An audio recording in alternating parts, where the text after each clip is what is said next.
আসসালামু আলাইকুম, কেমন আছেন সবাই? Welcome back to my channel. আজ আমি আপনাদের জন্য নিয়ে এসেছি কচু ও পাঙ্গাস মাছের মাথা দিয়ে খুব সহজ ও মজাদার একটি রেসিপি। বেশি কথা না বলে চলুন রেসিপিটি শুরু করা যাক। প্রথমেই আমি কচুগুলো ভালোভাবে ধুয়ে কেটে নিয়েছি। এরপর আমরা রান্নার জন্য কেটে নিচ্ছি পেঁয়াজ ও মরিচ।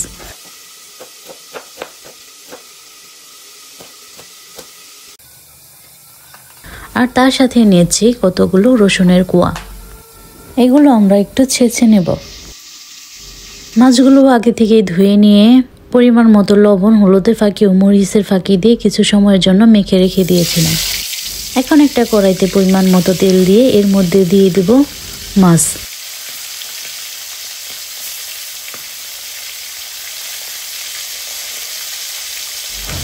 এপাশ ওপাশ করে মাছগুলো আমরা ভালোভাবে ভেজে নেব।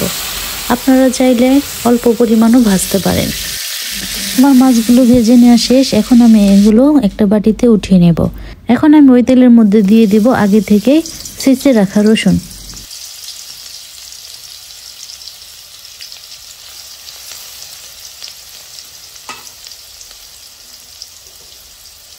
একটু নেড়ে চেড়ে এর মধ্যে দিয়ে দিব 1 টেবিল চামচ আস্ত জিরা।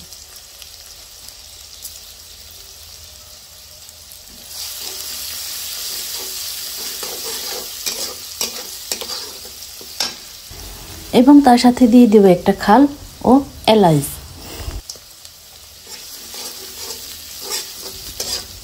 এখন এই সবগুলো উপকরণ নেড়েচেড়ে ভালোভাবে ভেজে নেব।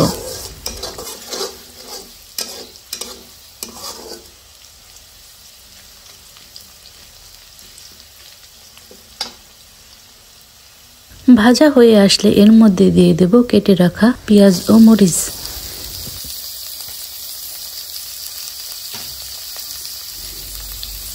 পেঁয়াজ মরিচ এখন নেড়ে চেড়ে একটু নরম করে নেব। তার সাথে দিয়ে দিব একটু লবণ। লবণ দিলে পেঁয়াজটা অতি তাড়াতাড়ি নরম হয়ে আসে।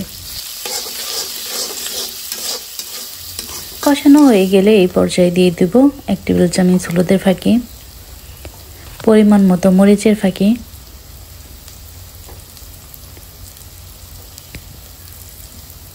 একটু সজের ফাঁকি আর 1 টেবিল চামচ আদা রসুন বাটা।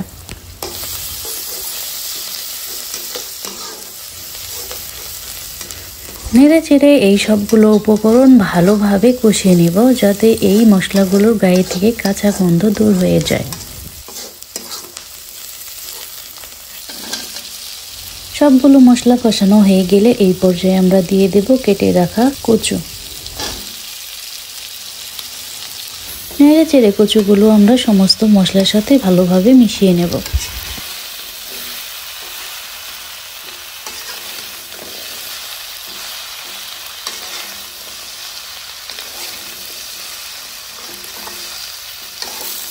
এরপর ঢেকে ঢেকে কচুগুলো আমরা সিদ্ধ করে নেব।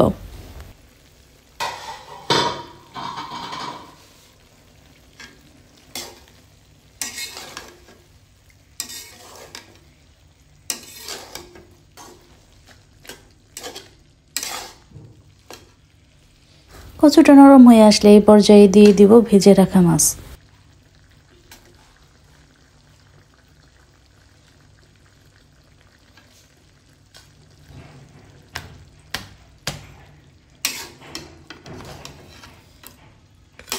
মাছ দেওয়া হয়ে গেলে এই চামচ দিয়ে ভালোভাবে মাছগুলো ভেঙে নেব।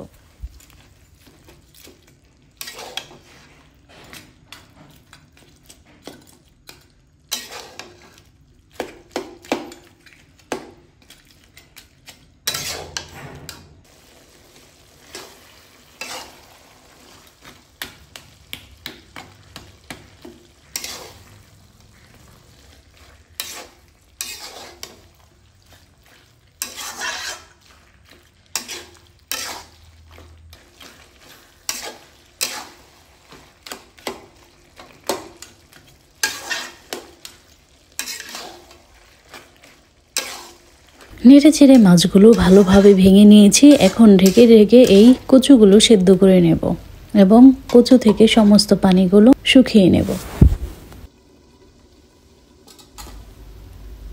ঢেকে রেখে দিয়ে কোথাও উধাও হয়ে যাবেন না, তাহলে কিন্তু নিচ থেকে পড়ে উঠবে। চেষ্টা করবেন যত তাড়াতাড়ি সম্ভব নেড়ে দেওয়ার।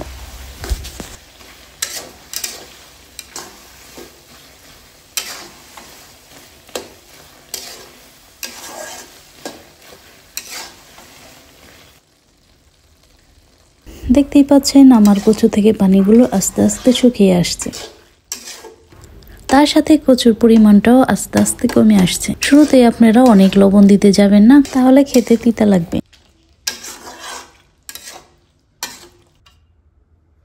আর 5-6 মিনিটের মতো জাল করে নিলেই হয়ে যাবে।